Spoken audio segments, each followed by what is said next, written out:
Tonight we are ready to study lesson number 8 in our class on encouragement. And if you have the workbook, you can turn to lesson number 8, and even if you don't, you can follow along easily enough. Encouragement. This might be the lesson that some could have supposed we should have started with. That is, what do we say?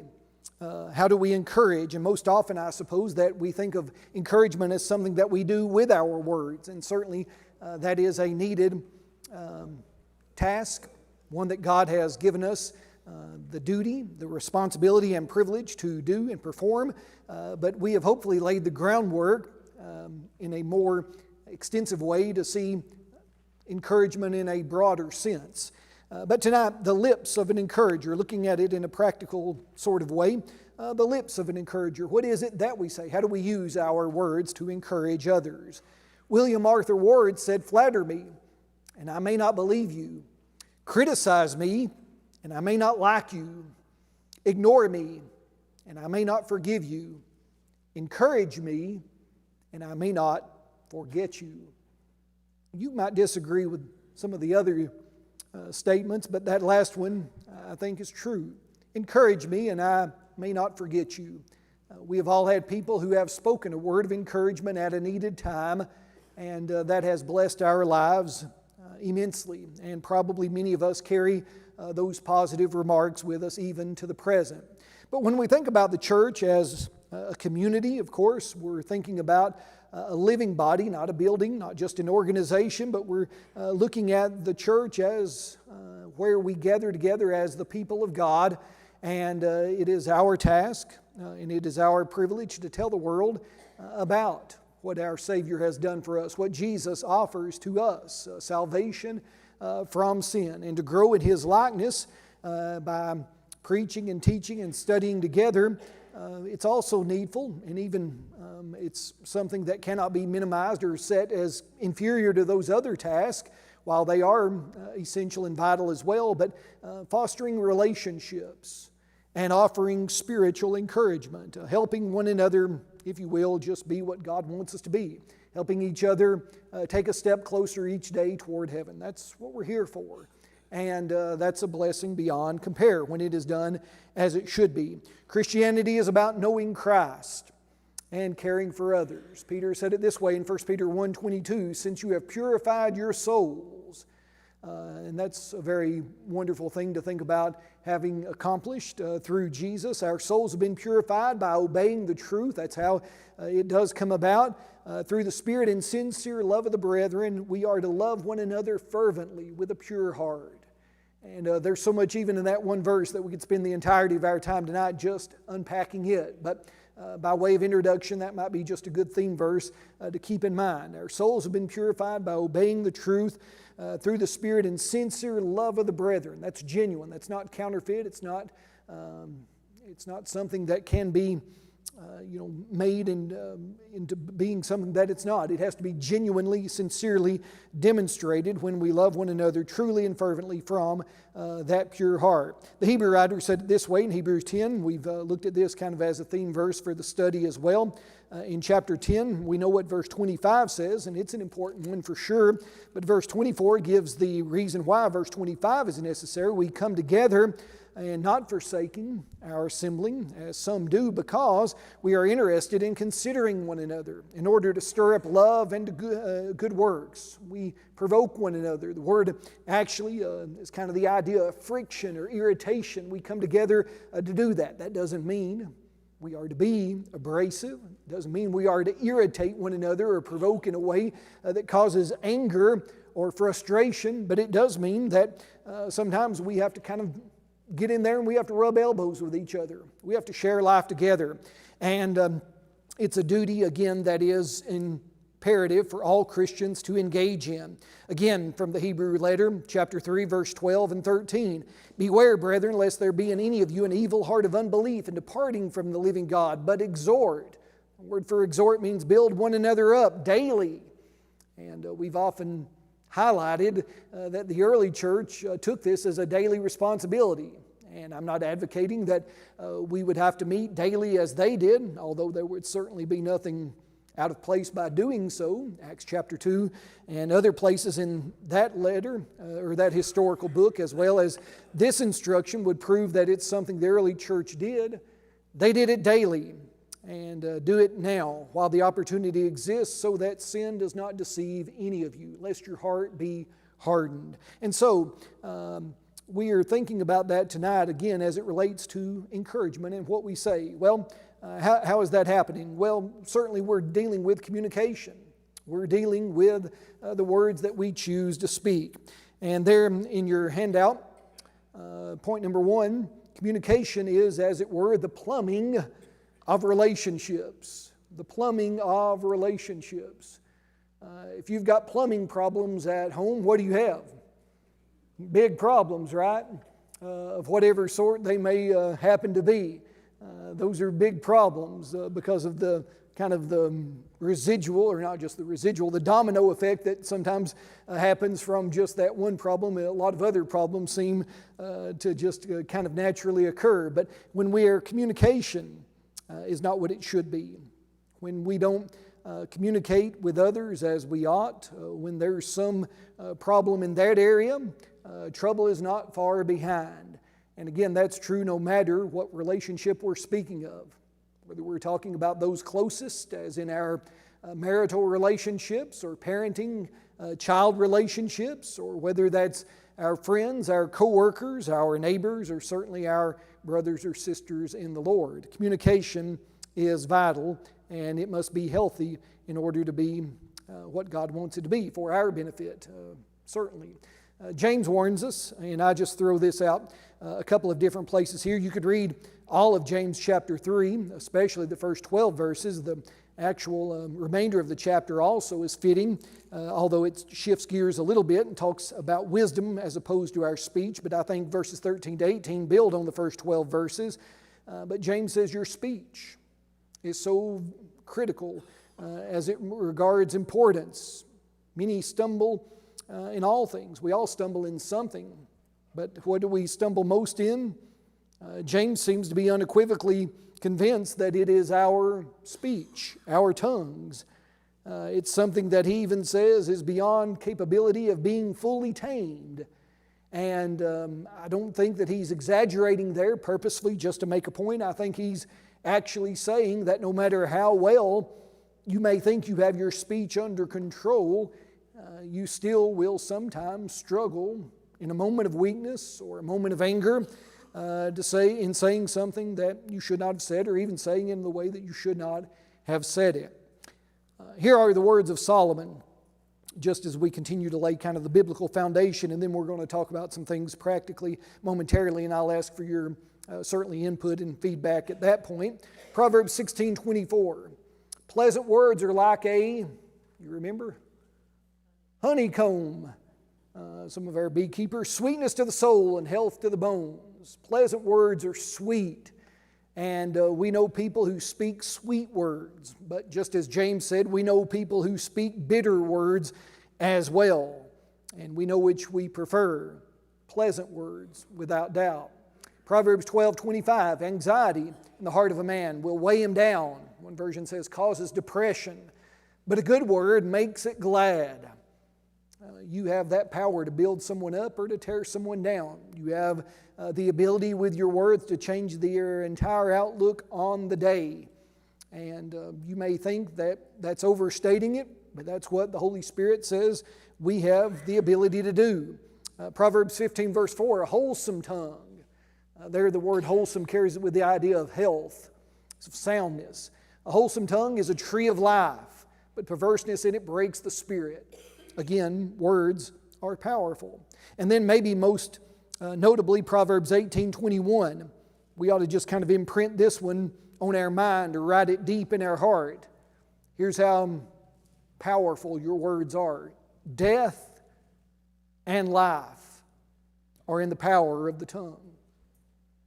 That seems like, just too much.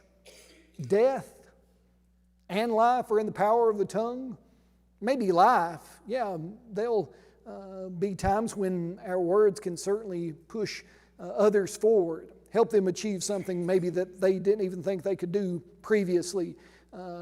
Help us in ways without number. But surely death is not in the power of the tongue. According to the wise man, it was. And so little wonder then Proverbs 25:11 that he says, a word fitly spoken is like apples of gold in settings of silver. That's just, again, speaking what we need to speak, saying what we need to say in the way we need to say it at the appropriate time is beautiful beyond compare. So James warns us about our tongue, how they should be pure and refreshing. Solomon warns us with his wisdom about the impact of our words to either heal or to harm. Again, going back to James, I guess I should have put this as letter C instead of letter D for the continuity's sake. But nevertheless, going back to James 3:3-6, the tongue's power, just like the bit in the horse's mouth, just like the rudder on the ship. Small words can have a big impact. And probably more than one of us tonight, if we wanted to kind of pull the scab off, and you know what happens when you pull a scab off of a cut, how it causes, pain again. All of us probably have scabs on our hearts and minds, as it were, from words that people spoke maybe years and years ago that we think have kind of healed over, but just the mere thinking, and I'm not trying to cause anyone any trauma or undue distress tonight, but words that have been spoken to you, and when you hear them again in your mind, it's as if that, again, scab is ripped off and the hurt comes back. And so small words, yes, but a big impact. Praise is a powerful form of encouragement. We're not talking about flattery. We're just kind of throwing it out here to show a contrast at this point. We're not talking about flattery or being insincere, but we do need to recognize that praise is a powerful form of encouragement, especially as it is opposed to criticism, which, of course, would accomplish just the opposite and engender more discouragement. Really, and this goes back to a couple of lessons ago, you remember we used the analogy that encouragers can be, as it were, the gardeners of the soul. James Allen in his book said, as a man thinketh, what thoughts we let our minds dwell on will greatly impact our character, our behavior, and I wish it were as easy to just say to someone, don't think about that or don't dwell on that, just pull it out, but it is something that is advocated. It's kind of the baseline foundation of what cognitive behavioral therapy is all about. You change your thinking and you'll change your behavior. You change your thinking and you'll be able to cope more effectively with life. And so when a thought that's there, maybe planted by someone that tried to discourage you, pull it out. It's a weed. If there's something good, a word of encouragement that can flower and grow and bring life, well, let that flourish. Nourish it. And so with our duty to encourage, then we can be gardeners of the soul. We want to plant those beautiful thoughts and words and ideas in the minds of people that, again, are based on God's Word to help them in every way. So that's the power of words. Now, let me have your participation and help as we look at point number 2, using words wisely. And you can just give me an example or what you think this means with each of those. I think there's 5 of them here. The first one is simple. Think carefully. Control your speech and consider its impact.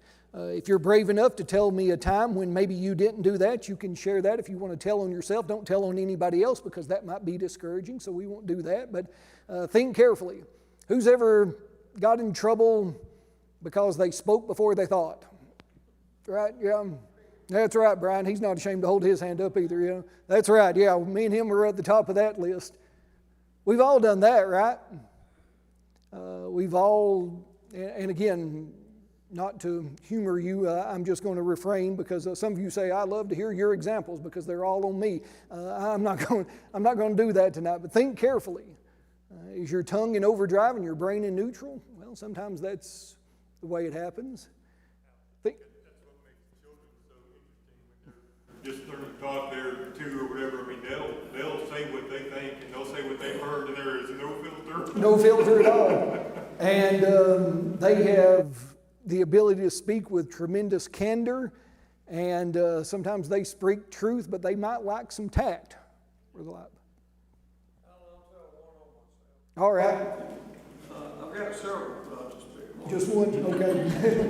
I was at a gospel meeting and I saw a former student of mine who came to the meeting. I had not seen him in about 10 years. And I said, well, I was trying to be cute, you know, and I said, well, Jimmy, I see you still with your first wife.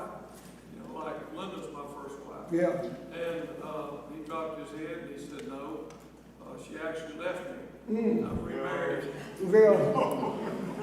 And I felt, you know, About that big. Yeah. so that is not a lie I suggest anybody use. Yeah. Eat a little shoe leather as you choke that one down. Yeah, that's true.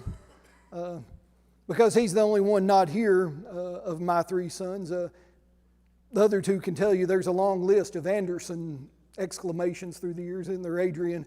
And one of the best ones, I mean, you teach your kids right, and they're going to notice things like this. So their mama was very wise in teaching them from an early age, you know, what God says about things, especially as it related to how we dress.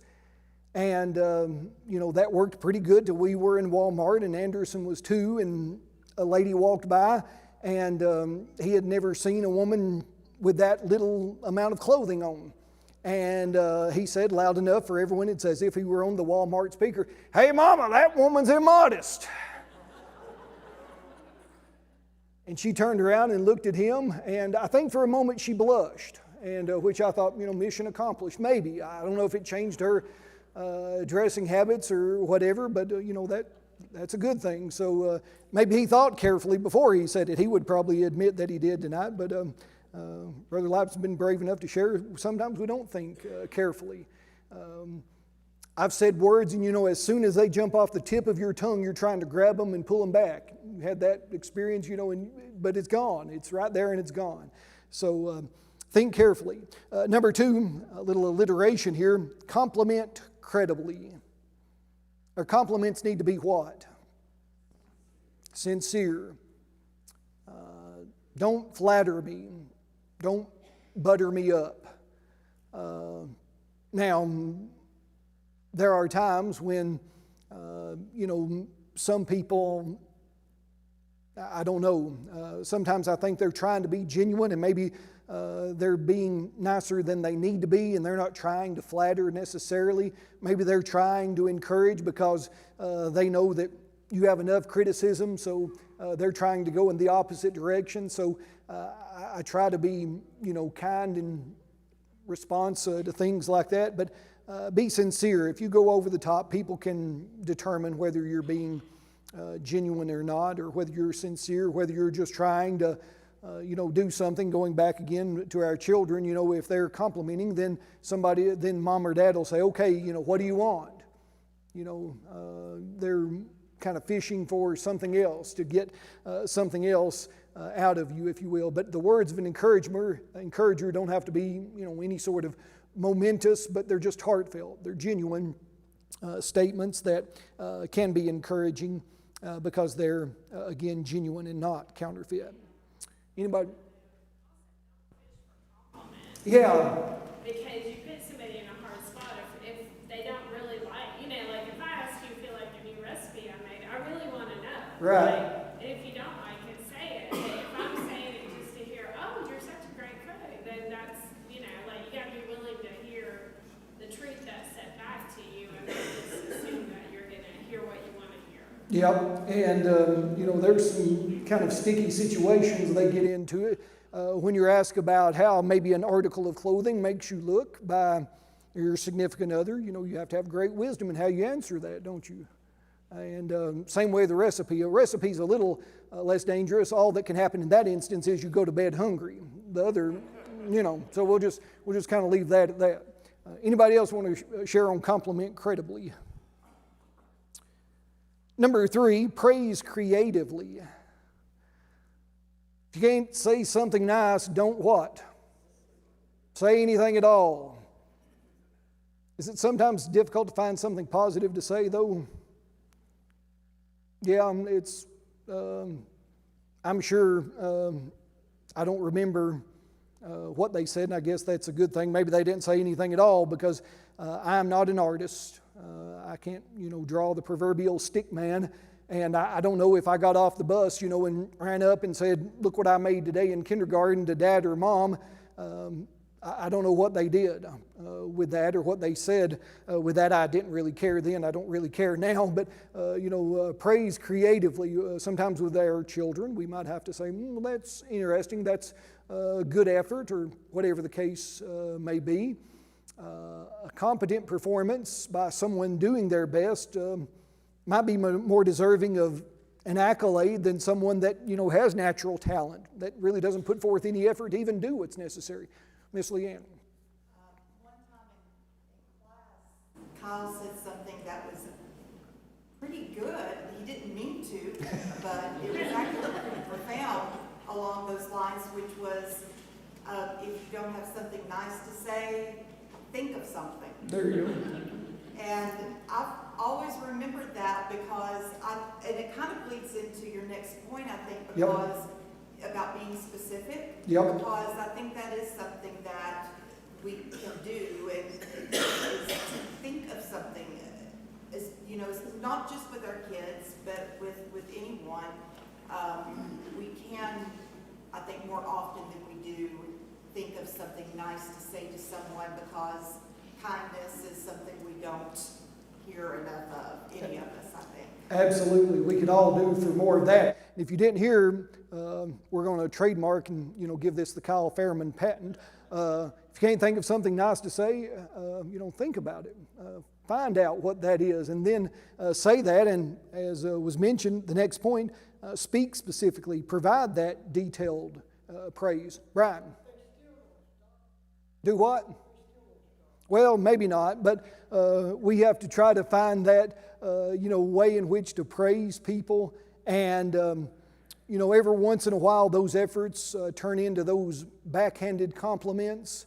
I remember, and I'm going to here just say it was a lot. It was my pride, but I remember one of the first times that I was invited to come back to my home area in Jackson County and speak after I'd finished up at Freed-Hardeman, my undergraduate and graduate degrees, and the little congregation that I was preaching at for this particular meeting, I had served there previously when I was in high school. It'd been probably about a 4 or 5 year window, and so hopefully I had improved, somewhat in my speaking ability, and certainly in my Bible knowledge in that 4 or 5 year window. I gave a lot of money to Freed-Hardeman to say that I did, but anyway. So I came back home, and the preacher was saying, this is what Brother Allen's did and whatever else. And so one good sister comes out and she says, well, you did a good job when you preached here when you were younger. And I said, well, thank you, I appreciate that. And she said, and you did a good job tonight. And I said, well, I appreciate that. I was just kind of soaking it in. I was just waiting for her to just keep heaping on the praise. And she said, I know you're smart. I know you're smart, but listening to you sure can't tell it. And I said, yeah, that's a little deflating. And I guess I gave her that kind of cockeyed look. She said, but no, I mean, it was simple. It was easy to understand. I know you're smart, but you just don't sound like. I was like, okay. And so I just still lick my wounds about that a little bit, But speak specifically, provide those detailed praise. And yes. Going back to what Leanne said, it was a work situation, and a mother was showing me a picture of her adult son dressed as a drag queen. And she was very proud of this picture. And I was like, what can I say? She was waiting, and I was like, he has beautiful eyes, because he did. And I was like, I don't want to condone the behavior or anything else, but I was like, she was waiting for a response. Yep, and that awkward silence, it seems like an eternity when it's only a few seconds. Well, you did a good job. The old funeral home joke is, since, I swam in those waters as well, that, there were two brothers in the community and both were scoundrels, women chasers, drunks, all of that sort of thing. And one of them dies, and so they go to the preacher, the brother that's surviving. He said, if you don't say something nice about my brother at his funeral, I'm going to meet you afterwards and, give you a good thrashing or whatever. And so the preacher, sweated the whole time preparing. There's nothing good to say about this guy. His life was a wreck from start to finish and whatever else. And so he got up and he spoke about that. Everybody knows that Billy Bob was a womanizer, and everybody knows that he was a drunk, and everybody knows that he was this, bad, bad, bad. And the preacher finally comes down. He said, but compared to his brother, he was a saint. So there you go. And, maybe that kept him from getting the thrashing. I don't know. But inspire, yes. One time at a congregation, I was visiting, to preach, and so it was an elder who was introducing me, and he said, Brother Mike has a doctor's degree, but he doesn't sound like it. Maybe the same guy. Yeah. So anyway, we appreciate the backhanded or front-handed or whatever kind of complimented handed you can give us. Use words wisely. I just threw this in because I'll just tell you what it means to me. Inspire indelibly. Well, what's that mean? That's my attempt at alliteration that you all know that I love to use. Written words can have lasting impact. And I think in our age of, advancing technology where everything's digital, I think this is maybe a point that hopefully we can kind of hearken back to. When's the last time you wrote a handwritten letter or note to someone? Now, I know some of you ladies, they do that every week. The prayer class does that every week. I know a lot of you, that's common fare for you, but for some of us, think about that. When was the last time you just wrote out in your own handwriting? And some, because we do so much typing, it'd probably be good maybe to take a few days and just practice our penmanship so that people can actually read what we're writing, but then write out a card or a note, and you'll be surprised, just what that can say to a person, no matter what your words say. Choose your words wisely, of course, but that person will say, they took the time to write this to me. It's not just an email. It's not just a text. Now, I know that's probably a little bit different. Our, 30 and younger crowd, if you send some of them, and I'm not going to look at any which way, but I know a few of you in the audience, you can't even read cursive writing. I know some of you are like that. So, if you write them a note in cursive, they're going to have it translated. So send them a text. You can't text in cursive. I don't think you can anyway. So, they might appreciate that more. They might appreciate an email more. Some of us that are a bit more old-fashioned, maybe writing something can have a lasting impact. Well, what do? We encourage. And we encourage now. I thought about this in Hebrews 12, one of my favorite passages just because of the word picture it paints in verses 1 to 3. The Hebrew writer, after telling us about all those great men and women of faith, those heroes in the Hall of Fame, as we sometimes say, that occupy chapter 11 as our Bible's divided, in chapter 12, therefore, what's it there for? Well, based on what I've said, the Hebrew writer says, we also are surrounded by this great cloud of witnesses. And when you think of a cloud of witnesses, you might think of a cloud floating up in the sky. Probably a more fitting idiomatic expression today if we were bringing it into, the way that we use language. We are surrounded by a crowd of cheering fans. It's really what he's talking about. That's what many people think the arena imagery is the Hebrew writer's inspiration for what he's talking about. This great cloud of witnesses, this cheering crowd, we have that. These men and women who have preceded us, they're in the stands, as it were. We're in the arena. They're cheering us on. So lay aside every weight and the sin which so easily ensnares or besets us. Run with endurance the race that is set before us. And remember, you can always look to Jesus. He's at the finish line. We know He's run the race. He's endured the cross, despising the shame. He's sat down at the right hand of the throne of God. He's where we want to be. And so He's endured this hostility from sinners against Himself. See what He did on your behalf and know that because He did it, you can do it with His help, and thus you can avoid becoming weary and discouraged in your souls. But you can be on that encouragement team, and you don't have to wait till you die to get there. Now, again, please understand, I'm not advocating for any sort of suggestion of sometimes what is for instance, suggested by Roman Catholicism, that you can pray to certain saints or certain individuals that have already died that make some sort of intercession on your behalf to God. That's not what the passage is teaching in the least. It's not like certain Asian religions, again, that talk about their ancestors that will provide them assistance in the present. That's not what the Hebrew writer is saying. But he is saying we have these examples, and they've went on. They've run their race. They've finished, and now they're cheering us on. One of the things that I love about running is that aspect of it, running races. Some of you that have run know what I'm talking about. This is especially true. It's not as much true on the lower distance. In most of your 5K and 10Ks, there's not a lot of folks that are there. But run a marathon. I've run a couple.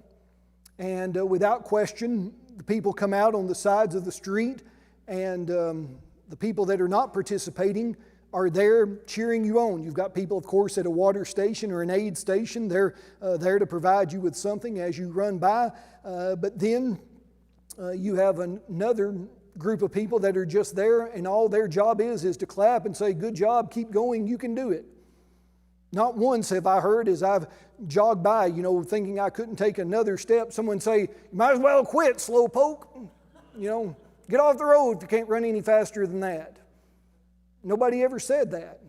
I don't know what would happen if they did. Probably all the runners would turn and, be a little bit upset with that individual. But that encouragement, keep going. Well, that's exactly what we do in the church. The discouraging words back in chapter 6, verse 9, we should avoid.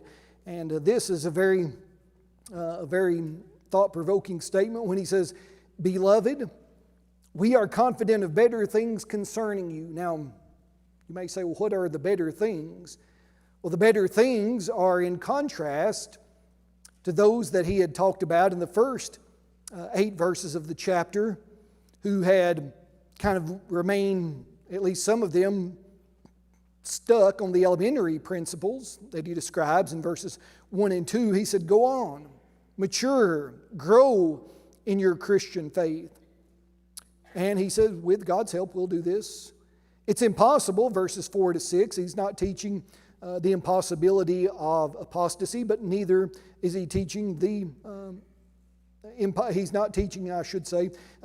Some will look at this and he's teaching the idea that if one falls away, he can never be restored or never repent and regain forgiveness.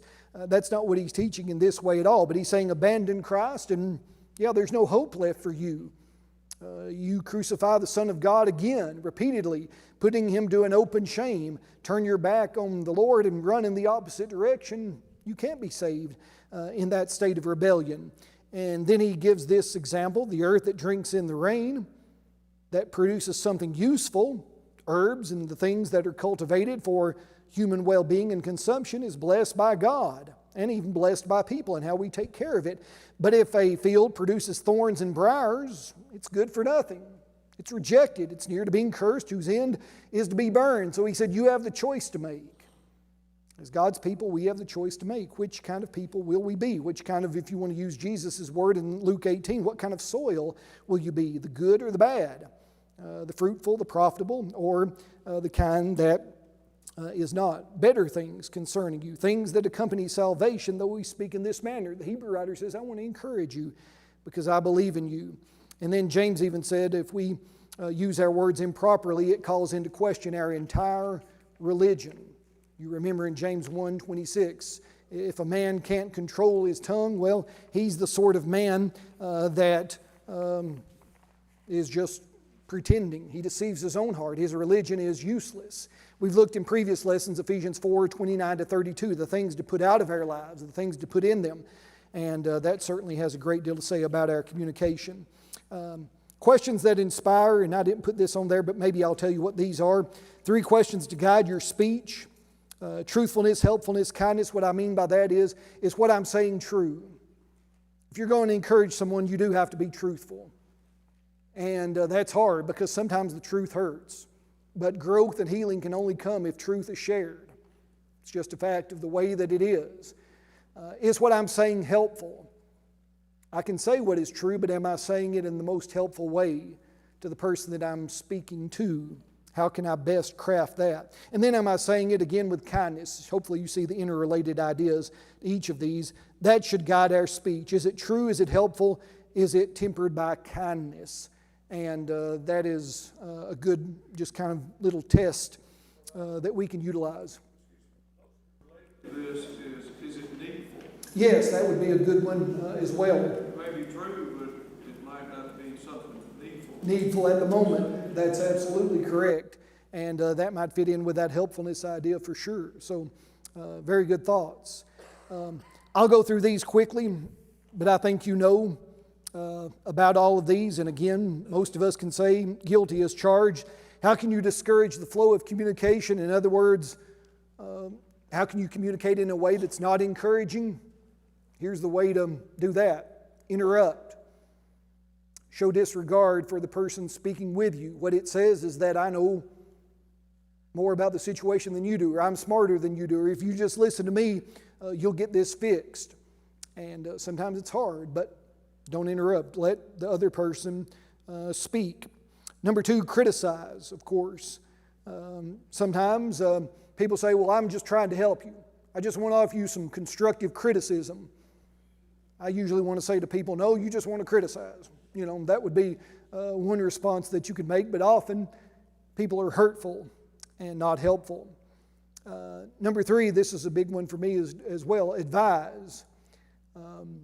Don't try to solve the person's problem unless they ask you to. Men, this is just your helpful, hint for the night. This has been learned through Alan's Foolish Actions as a Husband, Class 101. I've discovered sometimes, and Amy's downstairs teaching, so you can tell her afterwards, I don't care. Sometimes she just wants me to listen and then not say anything but listen. Man, that's hard for me. And so I have to sometimes ask, do you want me to fix this? Do you want me to make a response? Or do you want me just to listen? And that's true in other areas as well. And so be careful in how you advise. Certainly number 4, letter D, don't embarrass. There are people who ridicule others, and that creates resentment. They may do it in public, they may do it in private, but there are people that seem to take some sort of joy in doing that. And I don't understand that for sure. You've probably all been in the same situation that I have when someone's ridiculing someone else and it just makes you feel bad, not just for yourself, but for the other person especially, and you don't know how to respond. Maybe we should step in and say, hey, that's enough of that. But be careful about embarrassing. Be careful about condescension in your speech. It's easy to assume an authoritarian posture or tone. Again, that's just your pride. It creates kind of an us-them sort of dynamic. And it's something that talking down to others, I've never found that it's helpful. Even if you are in a position of authority. Some of you might say, well, I'm the boss at work. I'm the supervisor. I'm the manager. I'm whatever. I have that position of leadership. I'm just telling you, it still doesn't do any good to be condescending to people, even if they may be, quote unquote, under you. That's not going to encourage them. That's probably not going to get the outcome you want. Letter F, don't blame. It's better to work on solutions than it is to assign blame. Strategizing together instead of just saying, you're wrong, you did it wrong, and anyone can do that. And when people sometimes say, you did it wrong, that's not how I would have done it, I always try to ask by way of follow-up, well, how should I have done it? Most times they say, well, I don't know, but you just did it the wrong way. What good did it do to share that with me? How helpful was that? None at all. Next, don't overreact. And we like to make mountains out of molehills, some of us. Everything is a catastrophe. Again, guilty as charged. Don't distort. Dishonesty undermines trust. You can have a strong opinion about something, and you can believe that maybe what you think about that situation is right, but don't twist or distort things to your advantage in a way that's unfair. That's just not, fair dealing, as we might say. Letter I, don't overlook. Pass around praise. Don't take credit where it's not your credit to take. celebrate with everyone else, compliment the team, as it were. And you all know that there are times when people take too much blame or too much credit. Neither are good and contribute to encouraging communication. And then last, forget. It's easy to forget. It's easy to forget, maybe, I guess the easiest one that I'm discovering now, the older we get, the lack of empathy with our young people can create a distance. We forget what it was like to be their age. And, that's just kind of that linear nature of life. And we're tempted to maybe not possess the empathy that we should, the encouragement that we should for those who struggle, maybe in things that we've already overcome. So be careful in that way. So, in conclusion, the importance of encouraging speech. Words are powerful tools for building up or tearing down. Words are not neutral. They're going to accomplish one of those two purposes. They'll either build up or they'll tear down. They'll benefit and bless, or they'll hurt and harm. Number two, the responsibility of Christians to use words wisely. It's a sobering responsibility. It's a great responsibility. I read on a flight last Thursday and again yesterday coming back in a book by Paul David Tripp. It's called War of Words. And Paul David Tripp is a Christian psychologist. And he really socks you in the gut when he talks about all the words that you use and the way in which you use them, and how that is so often inconsistent with the nature of God and the will of God, and how He wants us to bless others. So we have to be wise in this regard. And then finally, fostering healthy communication in the church. It's all of our duties. Those in leadership, we might have a special responsibility in that area, more so, but all of us in our dealings with each other need to pay close attention to how we communicate and whether or not we're encouraging to others as God would have us to be. You can look at the discussion questions, maybe answer them on your own, answer them with a spouse or some other family member for some discussion. I'll leave that to your own private study between now and next week. Any questions or comments as we close? Next week, Lord willing, we'll look at the hands of an encourager, what we do practically with serving others.